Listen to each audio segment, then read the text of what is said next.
Well, earlier this year, a first-of-its-kind federal minimum staffing requirement for nursing homes was finalized by the Biden administration.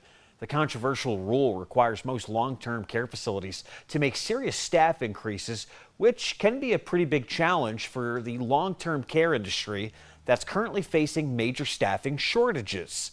Our Washington correspondent Brendan Scanlon has details tonight on a bill to help these facilities and also prioritize long-term care.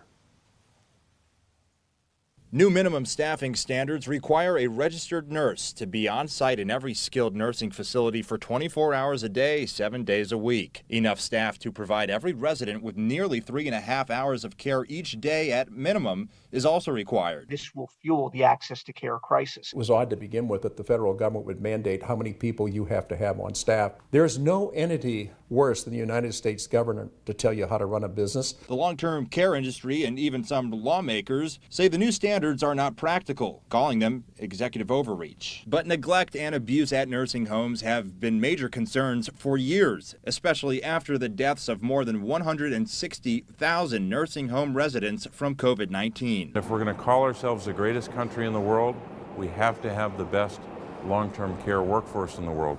And we're just not doing that. Chairman of the U.S. Senate Special Committee on Aging, Senator Bob Casey, is trying to ensure that caregiving can be a sustainable, lifelong career. He says his legislation, the Long-Term Care Workforce Support Act, would do just that. It's one thing to say that we should have minimum staffing levels. I think that's critical to have that in place. But we can't ask these providers to come up with the dollars for those minimum staffing requirements unless we're willing to advocate for more funding. States have no resources to do this.